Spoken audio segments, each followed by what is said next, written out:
¿Está bien, Tatiana? Sí, doctor, se ve bien. Ya.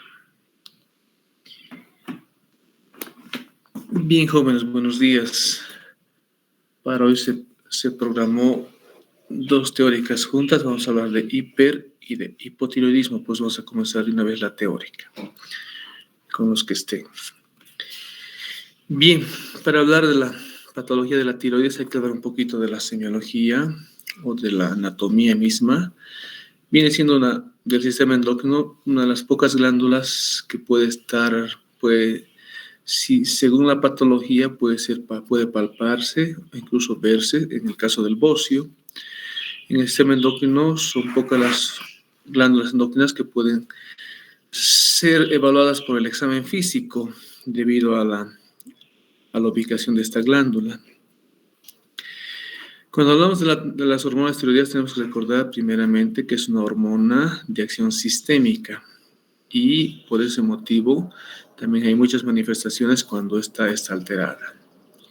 Fisiológicamente las hormonas tiroideas van a incrementar la transcripción de los genes a nivel de las células, aumenta la actividad metabólica de todos los tejidos. La hormona tiroidea tiene una acción sistémica y obviamente al aumentar el metabolismo de todos los tejidos va a acelerar la utilización de los nutrientes. Si queremos recordar fisiológicamente cómo se regula la producción de hormona tiroidea por la glándula tiroidea, tenemos que recordar que es parte del mecanismo o es parte del eje hipotálamo hipoficiario glándula. En este caso, la regulación o la producción de las hormonas tiroideas por la glándula tiroideas tiene que ver o está regulada por dos hormonas. Una es la hormona liberadora, que es la TRH, la hormona liberadora de tirotropina que se produce en el hipotálamo, y otra segundo estímulo sería la TSH o tirotropina o la hormona estimulante de la tiroides. Entonces, una cadena, la TRH estimula la adenopófisis a que produzca TSH y la TSH estimula a que la glándula tiroidea sintetice y produzca hormonas tiroideas. Entonces, esto mantiene una concentración normal en sangre. Cuando la concentración en sangre aumenta por encima de lo normal, inmediatamente se inhiben estos dos estímulos. Deja de producirse TRH y deja de producirse TSH. O cuando la hormona tiroidea disminuye en la sangre, automáticamente los estímulos tienen que incrementar, la TRH y la TSH. Pero vean también cómo hay otras situaciones como que bloquean el paso importante de T4 a T3, acá están a la izquierda, y eso vamos a ver más adelante, que sirven en el tratamiento. Por ejemplo, el propiltiuracilo, aparte de inhibir la síntesis de hormonas tiroideas por la glándula tiroidea, va a bloquear este paso de T4 a T3, que es la hormona activa, la triotironina. Pero acá lo que quiero es que comprendan es que el mecanismo de regulación de las hormonas tiroideas es por un mecanismo, o la regulación es por un mecanismo de retroalimentación negativo. Es importante comprender para más adelante ver las diferentes patologías. Ya entrando al capítulo mismo de semiología en la patología tiroidea, es fundamental al momento de hacer la historia clínica indagar sobre antecedentes familiares, personales o familiares de patología tiroidea. Muchas de esas tienen una predisposición genética, una predisposición autoinmune. Entonces, si hay antecedentes de hipotiroidismo o patología hipertiroidea en los familiares del paciente, tiene relevancia al momento también de evaluar al paciente. Ahora, hay enfermedades autoinmunes que se asocian a la patología tiroidea. La diabetes tipo 1, el mismo vitiligo, que es un problema de piel muy frecuente, debe descartarse en los pacientes si hay o no hay patología tiroidea. Ahora, antecedentes de cáncer que hayas recibido irradiación cervical, que hayan recibido radioterapia en la región cervical, va a condicionar patologías de hipotiroidismo. Obviamente, en la misma anamnesis hay que ver los antecedentes del embarazo o posparto, si hubo o no patologías de la tiroides. El yodo es fundamental en la síntesis de la hormona tiroidea, pero hay dos fenómenos interesantes uno conocido como cuando se expone a un exceso de yodo, puede dar lugar a un cuadro de hipotiroidismo transitorio por yodo. Eso normalmente, a eso se denomina como efecto de Wolff-Chaikoff, el hipo. Y hay un efecto opuesto en el que cuando uno se expone a una gran cantidad de yodo, puede haber más bien un efecto, un hipertiroidismo transitorio. Eso se le denomina efecto de Jock-Basedov, habitualmente asociado a bocios simples o a bocio multinodular. Entonces, cuando el paciente se expone a una gran cantidad de yodo, puede haber esos dos efectos. Son raros de encontrar, pero tienen que recordar la presencia de estos. Y cuando hablamos de que el paciente está expuesto a una gran cantidad de yodo, podemos ver esto en la dieta, por ejemplo. Pacientes que reciben gran cantidad de yodo en la dieta, a veces más que todo en medicamentos. Un medicamento que muy frecuentemente se usa en la parte de cardiología, la amiodarona tiene una concentración importante de yodo.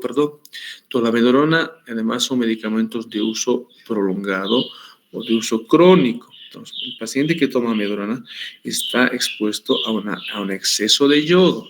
Entonces, hay que tomar en cuenta eso en el momento de hacer la historia clínica. Antisépticos tópicos o si ha estado expuesto o no a contrastes yodados, que usamos mucho en la tomografía computarizada. Entonces, estos antecedentes se tienen que ver en la historia clínica. En el examen físico de la glándula tiroides se puede hacer 3 pasos, ¿no? La inspección, palpación, percusión. Perdón, la inspección, palpación y auscultación. No se hace la percusión en la glándula. Pero en la inspección uno tiene que ver desde la presencia o no de cicatrices en la región que posterior a una tiroidectomía. Esto es un dato importantísimo en la historia clínica. En la inspección se puede ver el bocio, según el grado del bocio. En la palpación uno tiene que ver la consistencia, la presencia de nodulaciones, la presencia de aumento de tamaño. Y obviamente en algunas patologías va a dar lugar sobre todo cuando hablamos de hipertiroidismo, cuando hay una mayor perfusión de la glándula tiroidea, cuando la glándula esté difusamente aumentada de tamaño, podemos incluso auscultar soplos o palpar incluso que lo que se denomina frémitos. Entonces, esto hay que tomar en cuenta al momento de hacer el examen físico, la inspección, la palpación y la auscultación. ¿Qué vemos en la inspección? Hay que ver, como les dije, si hay o no hay cicatrices y si hay o no hay un bocio. Y en la palpación, cuando el paciente presente un bocio, entonces la consistencia del bocio nos puede ayudar en el diagnóstico de X patología tiroidea. Normalmente tenemos una consistencia blanda, pensamos en un bocio simple o puede verse en la enfermedad de Graves. Y es una palpación de una glándula tiroidea semidura cuando tenemos una tiroiditis, y sobre todo en este caso habitualmente en las tiroiditis va a haber dolor. O encontramos una consistencia muy dura cuando hay tumoraciones o calcificaciones y nos asustamos cuando encontramos una palpación de una glándula pétrea, a lo que denominamos carcinoma. Auscultación. En la auscultación dijimos básicamente la presencia de soplo. Esto es muy característico en la enfermedad de Graves-Basedov y al mismo tiempo podemos palpar el frémito, que no es más que el soplo palpable. Tatiana Quispe, ¿se escucha bien? Sí, doctor. Ya, vamos. Y ya en las pruebas diagnósticas para evaluar las patologías tiroideas tenemos que ver las pruebas de función tiroidea. Acá es fundamental el pedir y solicitar la TSH en sangre y la T4 libre. La TSH va a estar...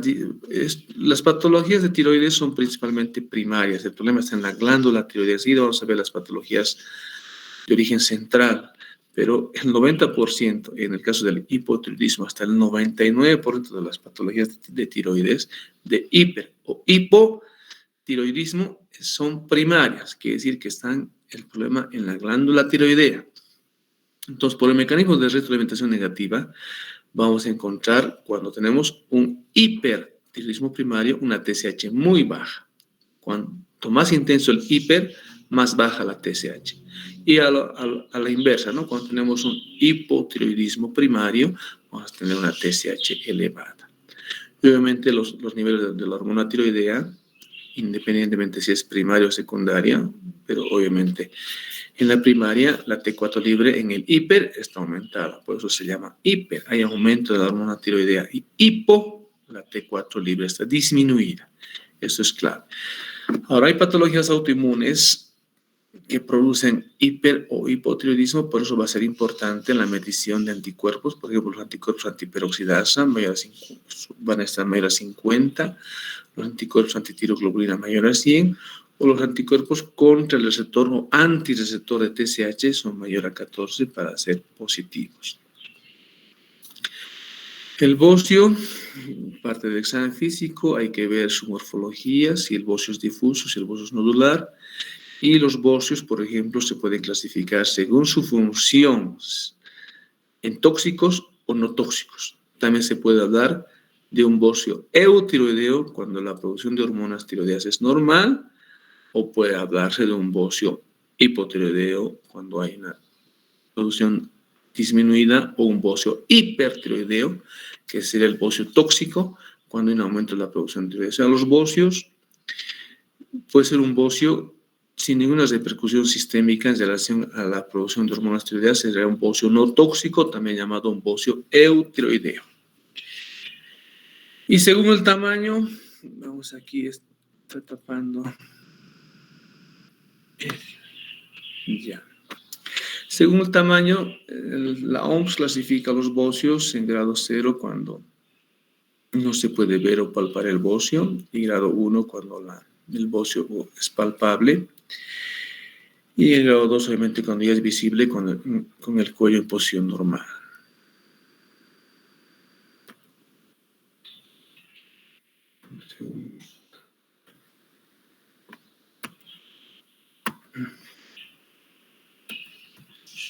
No sé por qué motivo se ha colgado. Te voy a dejar de compartir y voy a volver a compartir la misma pantalla.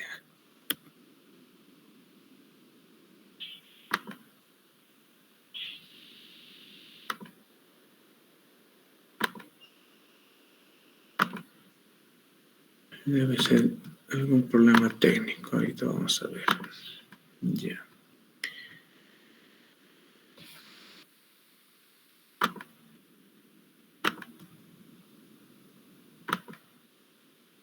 Ya.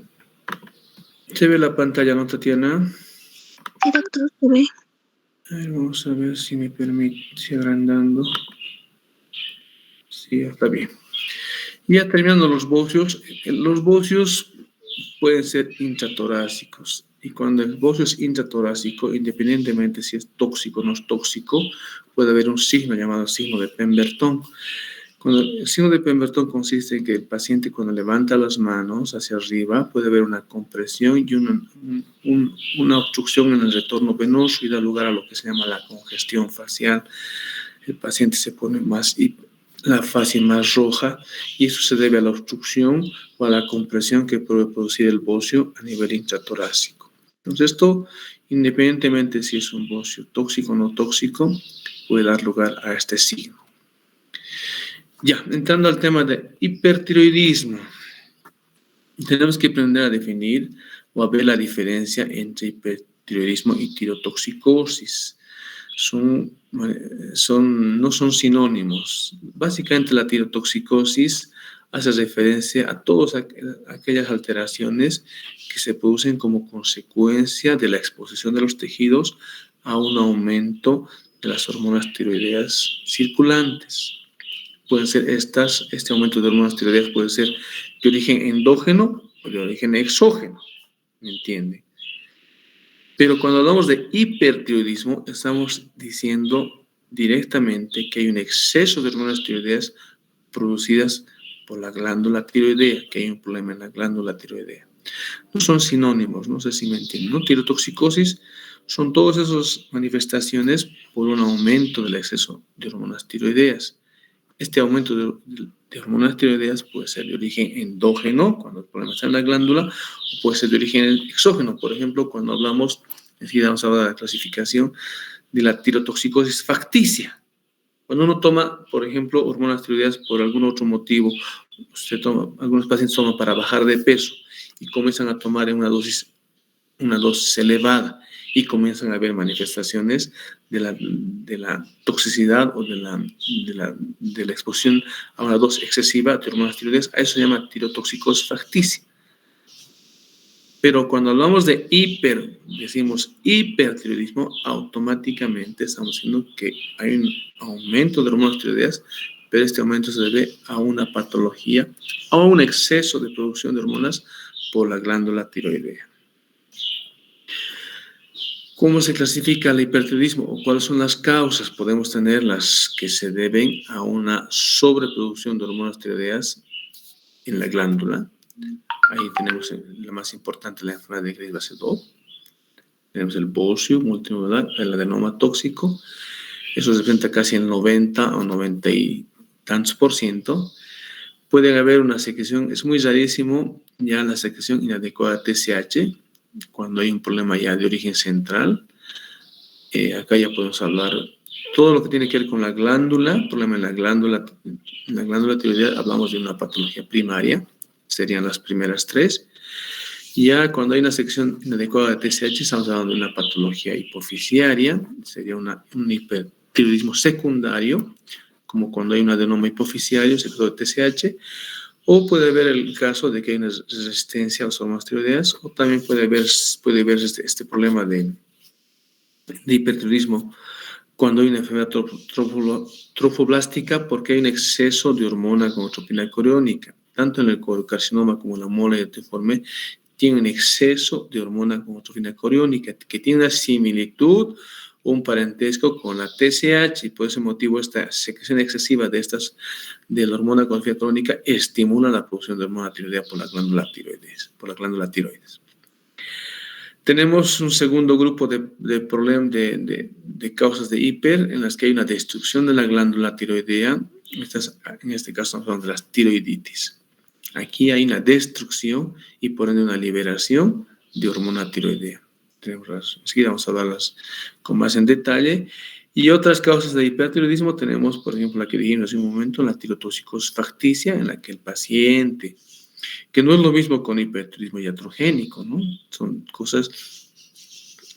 Iatrogénico es producido por el médico, no todo lo que tiene que ver con. Iatrogenia no es igual a mala praxis. En el caso de hipertiroidismo iatrogénico, yo puedo dar a un paciente que tiene hipotiroidismo, hormona tiroidea, pero puedo llegar a dar una dosis mayor a la que el paciente requiere y yo producirle un hipertiroidismo iatrogénico. En la tirotoxicosis facticia, el paciente se está automedicando, está tomando la hormona tiroidea para buscar otro resultado, por ejemplo, bajar de peso. Entonces, cuando toma un exceso de hormona tiroidea, se produce una tirotoxicosis facticia. Bien.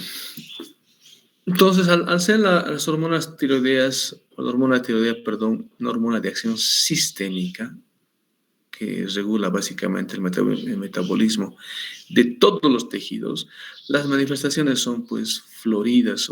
El diagnóstico tiene que ser semiológico, en base a los síntomas y signos. Los laboratorios tienen que ser para confirmar, pero la sospecha tiene que ser clínica.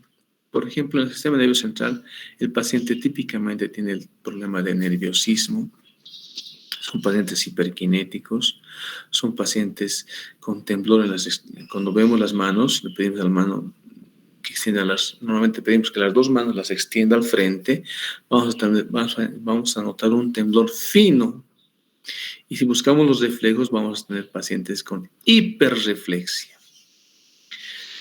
Como está incrementado el metabolismo basal, el paciente tiene intolerancia al calor. Es muy típico que el paciente no tolera el calor y por ende también tiene sudoración o tiene esa sensación de calor. El paciente es muy característico esa manifestación sistémica de intolerancia al calor. A nivel ocular, en algunos pacientes puede haber signo de Griffith, que básicamente es debido a una retracción palpebral. Es cuando el paciente mira hacia abajo se ve la parte blanca más, vean como acá hay un signo de grife a la izquierda y a la derecha está normal. Cuando ustedes miran hacia el suelo, miran hacia abajo, automáticamente va el párpado acompañando a la mirada y se tapa la parte blanca, pero cuando hay el signo de Griffith, debido a la retracción palpebral, el paciente mira hacia abajo y la parte blanca, vean cómo se ve. Aunque miren, en el paciente mirando de frente también hay la diferencia, ¿no? Entre la parte blanca que se ve a la izquierda y a la derecha que se ve normal. Eso se acentúa más cuando el paciente mira hacia abajo, se denomina signo de Griffith. Cardiovascular. Las hormonas tiroideas tienen un efecto inotrópico y cronotrópico positivo. ¿Qué quiere decir? Que aumenta el gasto cardíaco. Pero también se ha visto que disminuyen la resistencia vascular periférica. Eso da lugar a un signo muy característico, que es el pulso saltón. El aumento de la presión diferencial puede haber incluso hipertensión sistólica, típicamente.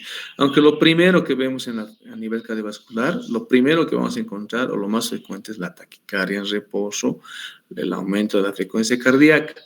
Ya cuando el problema va aumentando, debido a este aumento de la presión diferencial, por el aumento del gasto cardíaco, por la disminución de la resistencia vascular periférica, va a haber un pulso saltón o aumento de la presión diferencial aumentada. Y cuando a nivel cardiovascular, cuando el paciente está expuesto al hipertiroidismo por muchos años, puede llegar a producirse lo que se llama la cardiopatía tirotóxica. Y ahí ya se ve cuando el paciente ya presenta fibrilación auricular, cuando ya presenta insuficiencia cardíaca o cuando ya presenta insuficiencia coronaria. Entonces, eso es importante ir viendo a nivel cardiovascular. Pilifaneras. Antiguamente podíamos dar la mano y saludar al paciente. Ahora por la pandemia es un poco más difícil, aunque no imposible. Se debe revisar, se debe palpar, se debe dar la mano. Uno dando la mano puede encontrar esa mano sudorosa, caliente, ese temblor en las manos puede percibir. Es muy característico estas palmas en el paciente. La caída de cabello frágil y alteraciones en las uñas. A nivel gastrointestinal, lo típico es el aumento del tránsito intestinal manifestado por diarrea. A nivel óseo, hay una disminución del crecimiento cuando el compromiso es muy temprano. Puede haber alteraciones menstruales, oligomenorrea, trastornos de fertilidad. Son pacientes que pueden tener trastornos menstruales o trastornos o disminución en la fertilidad. Y el sistema hematopoyético puede o no haber anemia en estos pacientes según la cronicidad de la enfermedad.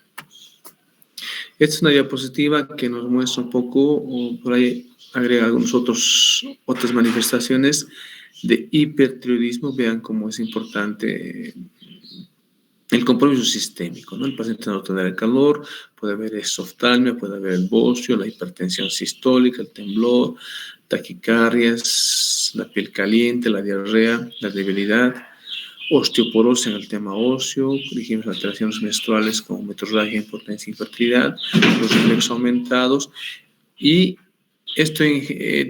todo este aumento del metabolismo da lugar a una manifestación muy importante, que el paciente también ya lo sabe, pero más en el paciente hipotiroideo, es la modificación en el peso. Típicamente el paciente hipotiroideo baja de peso, pierde peso, a pesar que también puede tener un apetito o una ingesta de alimentos normal o aumentada, el paciente baja de peso. Esta tabla, si bien es antigua, ya no se lo usa mucho. Yo siempre la presento en la teórica porque veo que es muy importante, aparte de ser recordatoria en los signos y síntomas que puede tener el paciente, da la importancia de algunos signos, qué tan positivo es su presencia y qué tan negativo es su ausencia. Por ejemplo, como típicamente hay un aumento del metabolismo, hay una intolerancia al calor, hay un paciente hay una manifestación muy característica que se llama si prefiere el calor o prefiere el frío. Y eso se debe hacer al momento de hacer la anamnesis.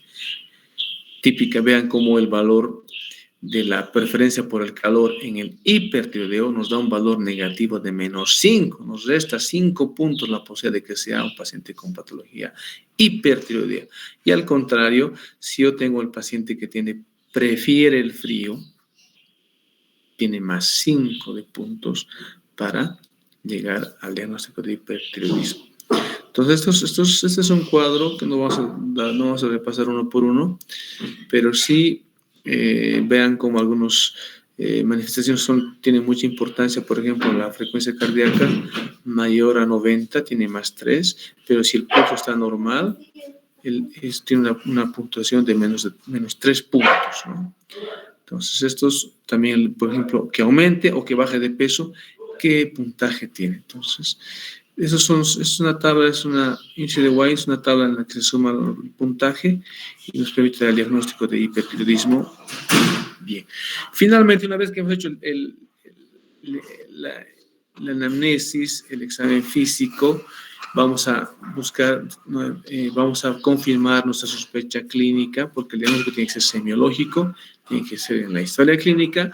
Nosotros hacemos el diagnóstico semiológico y confirmamos con las pruebas tiroideas. Entonces hablamos de hipertiroidismo o tirotoxicosis cuando la T4 libre está aumentada y la TSH está baja, ¿no?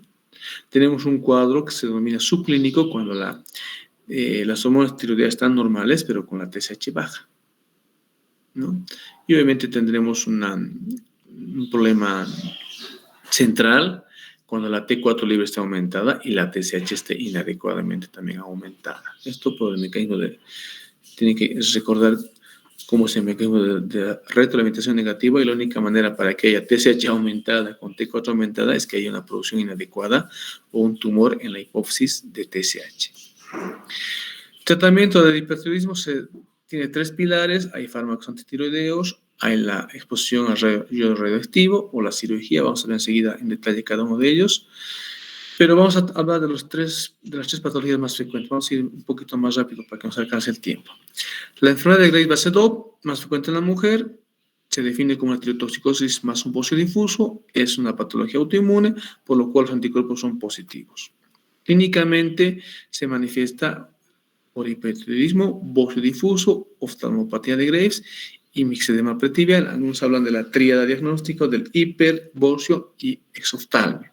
El mixedema pretibial también es una manifestación de Graves-Basedow, pero se presenta en un porcentaje muy, muy escaso. Entonces, como vemos el bocio difuso, podemos hacer una gamografía tiroidea y vemos cómo hay difusamente una hipercaptación. La imagen central es la más elocuente.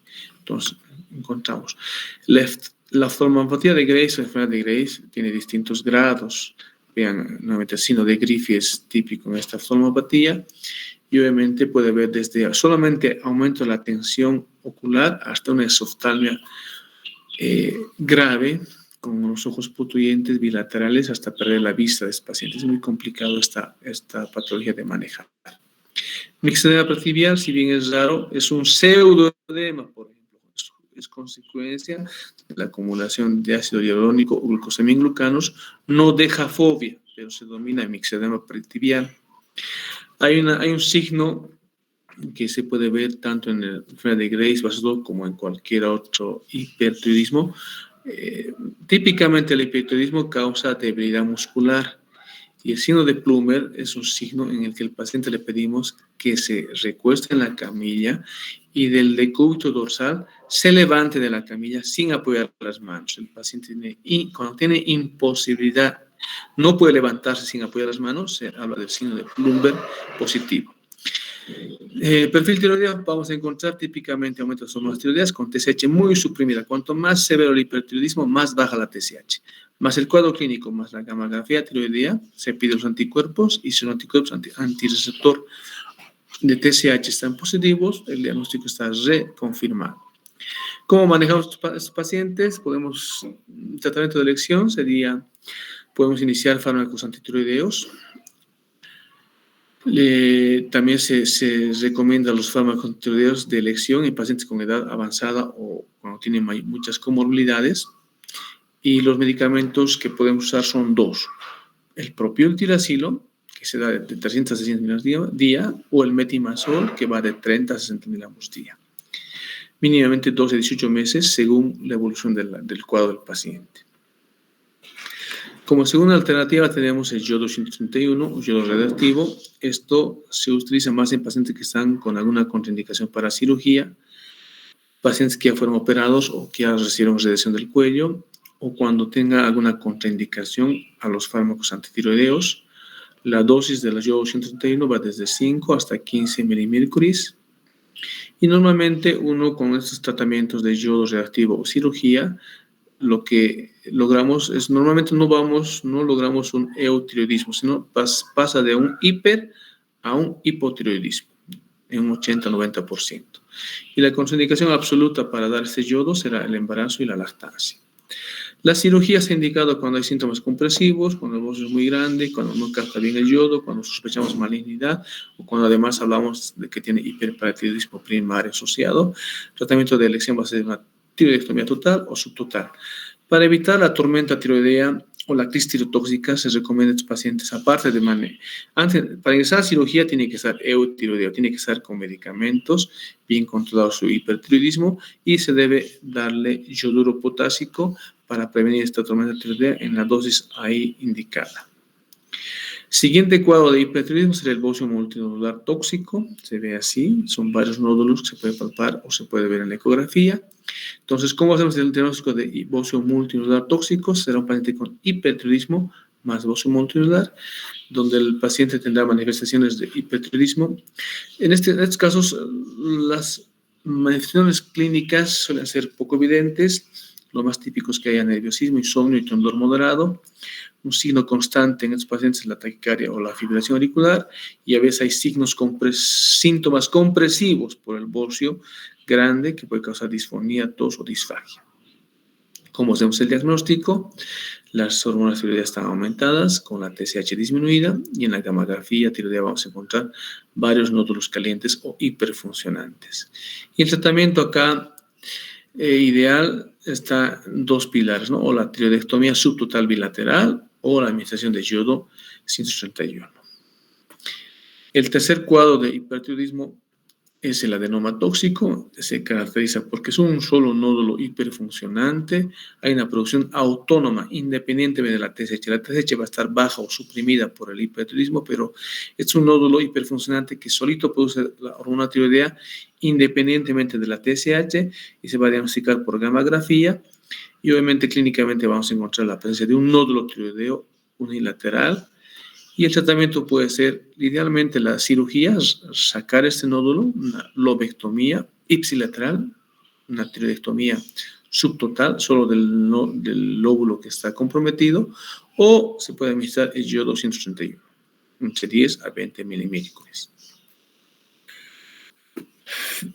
Para terminar el hipertiroidismo, tenemos que recordar que también hay otras patologías, dijimos, que pueden causar hipertiroidismo. Tenemos la tiroiditis, las patologías inflamatorias de la glándula tiroidea.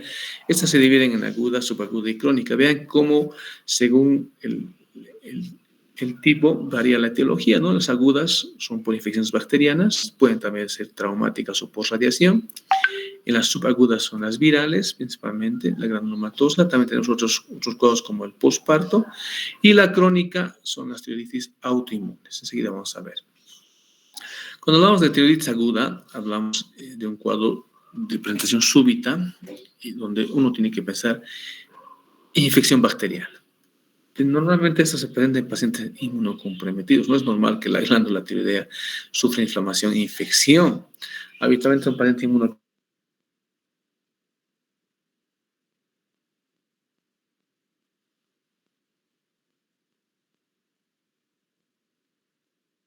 puede haber incluso disfagia. Típicamente en el hemograma va a haber leucocitos más neutrofilia, es lo característico. En este momento, como es un cuadro agudo, las pruebas de función tiroidea están todavía normales, no hay alteraciones del perfil tiroideo, y obviamente los anticuerpos son negativos porque es una enfermedad infecciosa.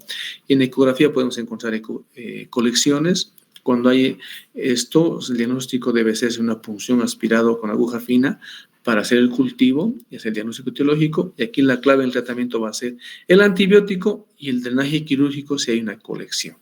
Es un cuadro urgente de resolver. Esa es la aguda. La subaguda, que es la más frecuente, es la tiroiditis de Decker-Vain, es de origen viral. Típicamente, cuando hacemos la historia clínica, vamos a encontrar que los pacientes tuvieron infecciones de la vía aérea superior 2 a 8 semanas previas a la inflamación de la glándula tiroidea. Normalmente puede ser un bocio bilateral doloroso. Un tercio de los pacientes pueden cursar con hipertiroidismo durante 2 a 6 semanas. Esto os voy a explicar por qué. Acá esta es una diapositiva de un poco de la fisiopatología, en la que primero comienza la inflamación de la glándula tiroidea. El virus produce la inflamación.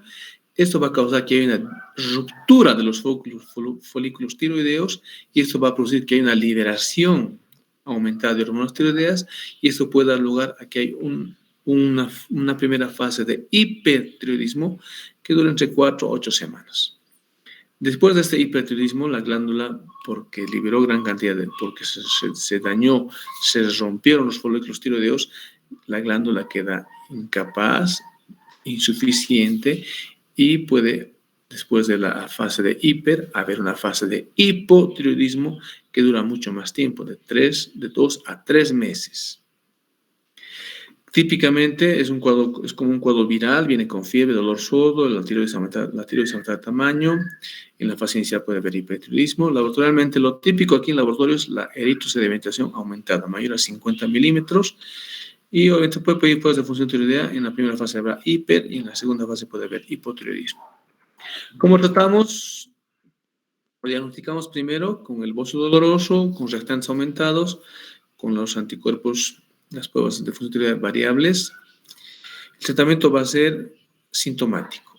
Aquí es clave el tratamiento con antiinflamatorios. Es una enfermedad viral. Se va a usar desde aspirina, ibuprofeno, hasta incluso corticoides cuando no respondan a los AINES. Y en la fase hipertiroidea está contraindicado dar fármacos antitiroideos. Damos fármacos para controlar la sintomatología, como el propranolol, de 20 a 40 miligramos cada 8 horas. Y en la fase hipotiroidea se da hormona tiroidea mientras dure la fase hipotiroidea. Se da levotiroxina. El tercer cuadro de tiroiditis sería tiroiditis crónica o tiroiditis linfocitoria o tiroiditis crónica autoinmune o también llamada tiroiditis de Hashimoto. Ese es el nombre que se le ha dado a esta tiroiditis crónica autoinmune. Viene siendo la causa más frecuente de hipotiroidismo en todas las áreas donde el consumo de yodo es suficiente, ¿no? Donde en todo el mundo donde no hay deficiencia de yodo, la primera causa de hipotiroidismo es la tiroiditis de Hashimoto. Es de etiología autoinmune. En más del 80% de los casos va a haber títulos elevados de anticuerpos antitiroideos. Vamos a encontrar bocio con alteración funcional. Y típicamente va a haber un bocio indoloro, más anticuerpos antitiroideos. Y se pueden hacer una punción aspirada para encontrar el infiltrado inflamatorio, aspirado con aguja fina. Lo típico de esta tiroiditis de Hashimoto es que el crecimiento es lento, asintomático. Puede comenzar desde un bocio eutiroideo hasta llegar a un mixedema franco, hasta un coma mixedematoso. Típicamente el bocio es simétrico y muy duro. Lo típico es que se acompaña de disfunción tiroidea, pero mire, típicamente la tiroiditis crónica autoinmune cursa con hipotiroidismo. Es la primera causa, dijimos, de hipotiroidismo en todo el mundo donde no hay deficiencia de yodo. Pero hay un 2 a 4% de los pacientes con esta tiroiditis Hashimoto que pueden cursar con hipertiroidismo, que es muy, muy raro, pero tienen que saberlo, que hay un 2 a 4% de los pacientes con esta tiroiditis que pueden más bien cursar con hiper.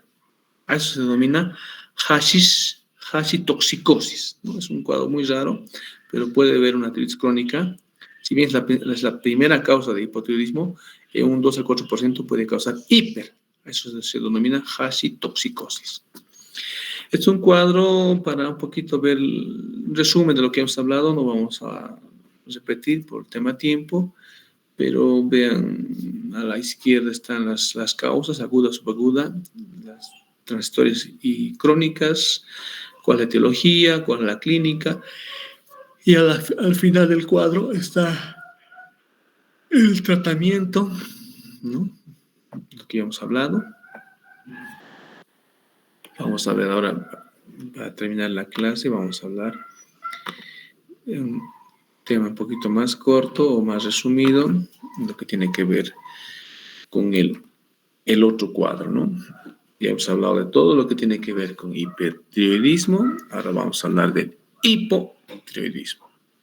Definida básicamente como todo aquel cuadro clínico como consecuencia de una disminución en la producción de las hormonas tiroideas.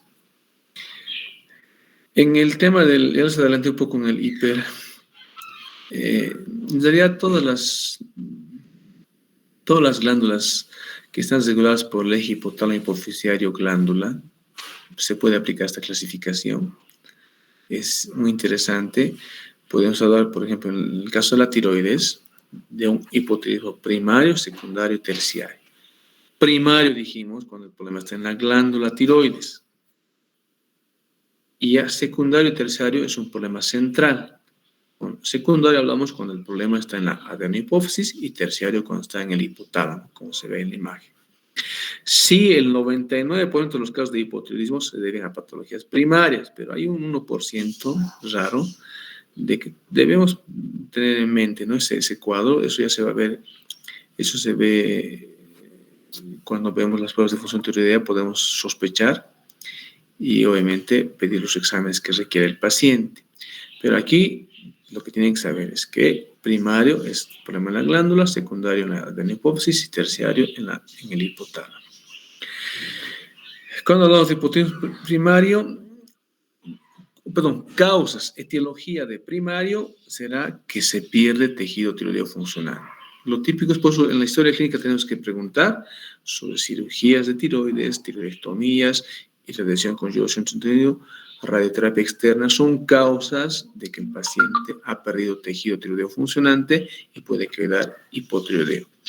Y obviamente la tiroiditis crónica autoinmune viene siendo la principal causa de hipotiroidismo, dijimos, en todo el mundo donde no hay deficiencia de yodo. Porque sigue siendo, como acabamos, a nivel mundial, la primera causa de hipotiroidismo es la deficiencia de yodo.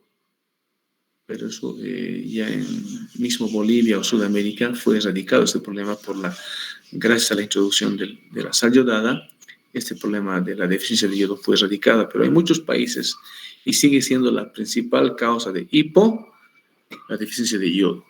Pero en todos los demás países que no hay este problema del yodo, la tiroiditis crónica autoinmune viene siendo la primera causa de hipotiroidismo. También podemos tener, causas de hipotiroidismo cuando uno recibe fármacos, yodo, recibe fármacos antitiroideos o litio, o dijimos también hay un pequeñísimo porcentaje de hipotiroidismo central, se denomina cuando hay problemas congénitos o tumores o problemas vasculares o infecciones o traumatismos encefalocraneales que van a comprometer ya sea el hipotálamo o la hipófisis. Entonces, estos son los hipotiroidismos centrales.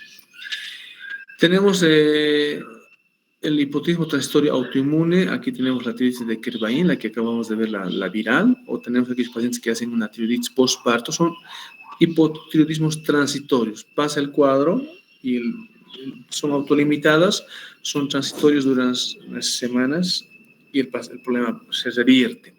Pero también existe este tipo de cuadros.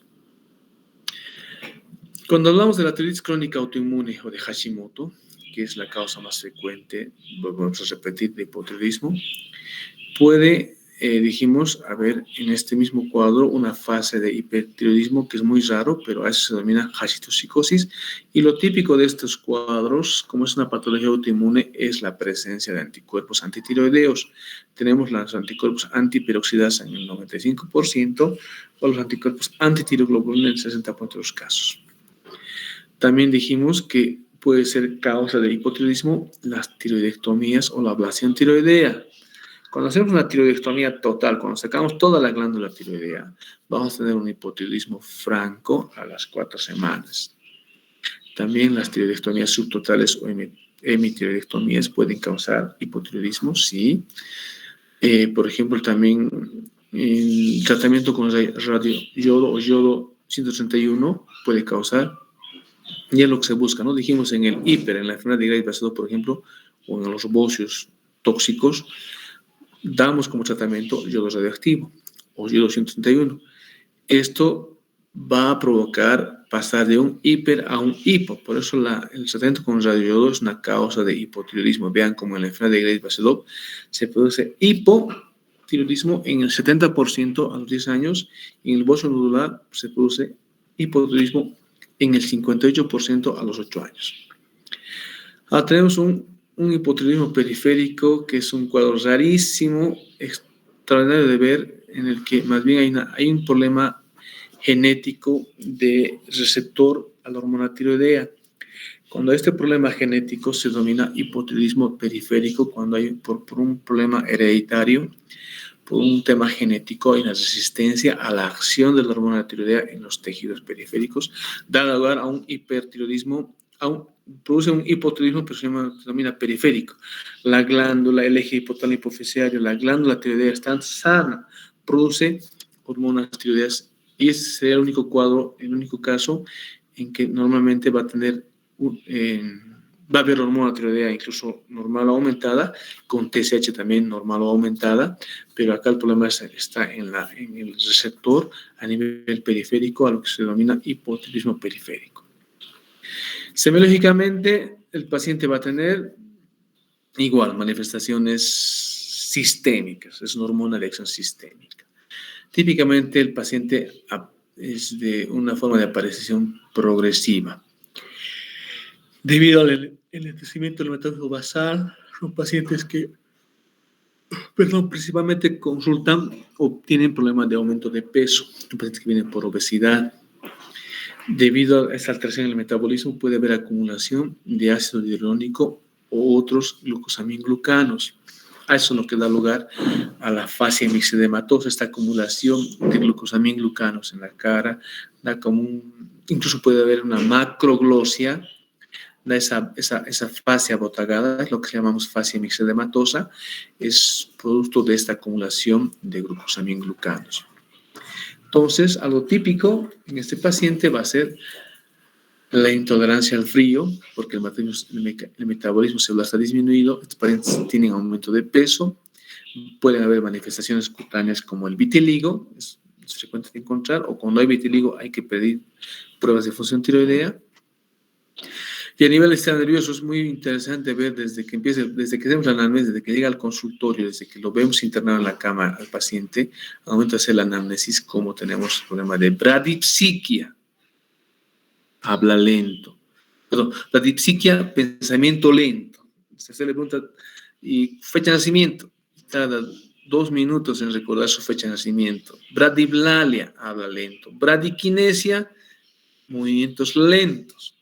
Entonces, aquí están todas las bradis que son características del paciente con hipotiroidismo. Entonces, uno lo ve al paciente y ya se da cuenta que sospecha de hipotiroidismo por cómo habla, por cómo se mueve, por cómo su pensamiento lento, la memoria está comprometida, hay amnesia retrógrada. A nivel cardiovascular, típicamente hay desde solamente bradicardia. Dijimos que la hormona tiroidea es una hormona inotrópica y gonotrópica positiva. Cuando hay deficiencia de hormona tiroidea va a haber bradicardia, pero puede haber incluso hasta cuadros graves donde hay derrame pericárdico y verse como se ve en la imagen radiográfica, que son casos extremos de hipotiroidismo, puede haber derrame pericárdico. Aparato locomotor, lo que acabamos de decir, bradiquinesia, ¿no? Los movimientos de contracción y relajación, los movimientos musculares están enlentecidos. Si ustedes le toman el reflejo, los reflejos tendinosos están lentos. En el aparato urogenital se dice que puede disminuir la diuresis, pero más típico es en el aparato digestivo, estreñimiento. Es clave o es una manifestación muy frecuente el estreñimiento en el hipotiroidismo. A nivel hematológico puede haber anemia normocítica normocrónica y en la glándula tiroidea puede o no haber bocio, aumento del tamaño de la glándula tiroidea. Esta otra diapositiva que resume también todas las manifestaciones que ya hemos hablado del tema. Miren, me olvidé en la parte del cabello, ¿no? El cabello se hace frágil, se cae, tiene áreas de alopecia. Típicamente, pues, no, en la parte del sistema nervioso también nos olvidábamos comentar, hay un compromiso también del sistema nervioso periférico que se manifiesta por adormecimiento de las manos, lo que llamamos al síndrome del túnel carpiano. También es una manifestación muy característica. Igual va a haber alteraciones urogenitales ginecológicas como metorragias, y también infertilidad, disminución del líbido, impotencia sexual en el varón. Es muy interesante el compromiso. El paciente con patología tiroidea puede ir por cualquier especialidad. Hay que tener en mente, puede ir por cardiología, por neurología, por ginecología, por dermatología, por el vitiligo. Entonces son muchas las manifestaciones sistémicas de la deficiencia de la hormona tiroidea. Y obviamente el aumento de peso. Aquí, bueno, con demasiada frecuencia vemos eso, que el mismo paciente ya sabe, todo el paciente con obesidad o sobrepeso echa la culpa a la tiroides y piensa que tiene ese problema. Está bien, hay que pensar, pero en la práctica no se ve tanta esa asociación, pero el aumento de peso es una manifestación característica del hipotiroidismo. Diagnóstico es clínico, nuevamente, igual que el hipo es clínico.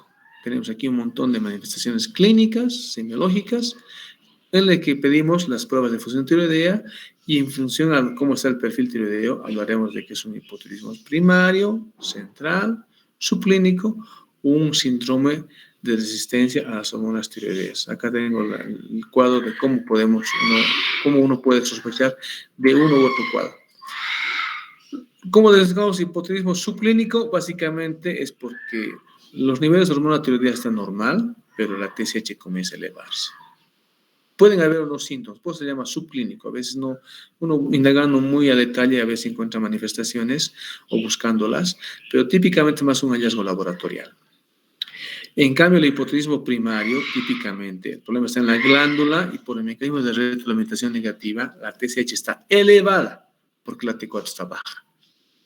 Entonces, tienes los síntomas y tienes tu perfil tiroideo, TSH elevada, T4 baja.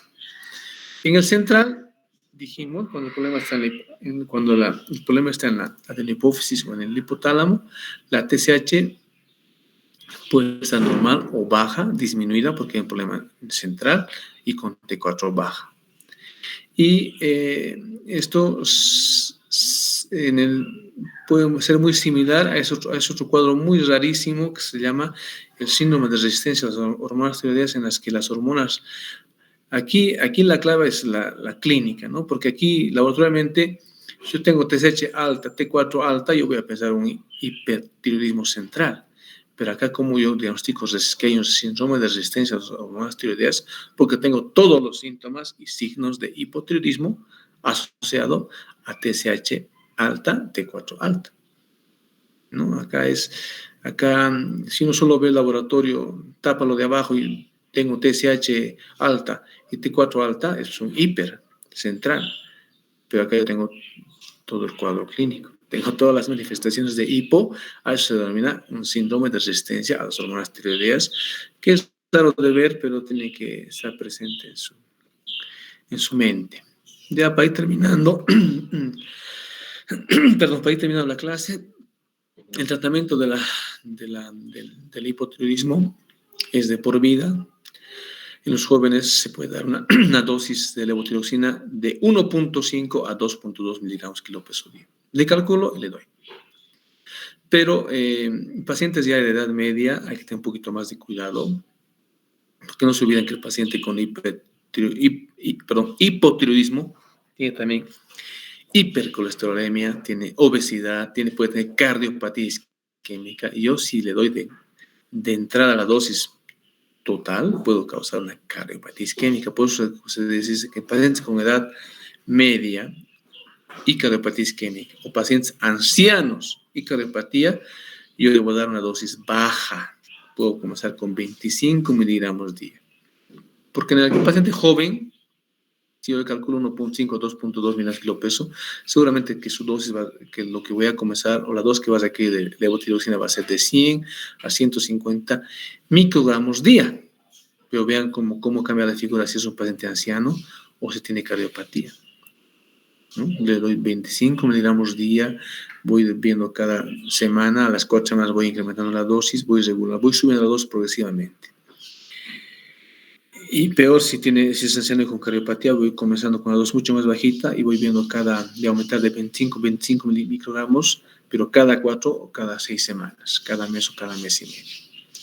El objetivo del tratamiento del hipotiroidismo es que desaparezcan los síntomas, que el paciente se sienta bien, que se normalice el ritmo cardíaco y que se normalicen las pruebas de función tiroidea, la TSH y la T4 libre. Bien, hemos terminado en el tiempo correcto, ideal, tomando en cuenta que hemos avanzado las 2 clases. Si hay alguna pregunta o comentario, tenemos unos 5 minutos. Si todo está claro o alguna duda, estoy atento para responderles. Y si no, directamente nos vemos en una siguiente clase. Y jóvenes, vayan a pasar sus clases. Buen día, hasta luego. Buen día, doctor. Hasta luego, Buen día, doctor, hasta luego. Gracias, doctor. Hasta luego.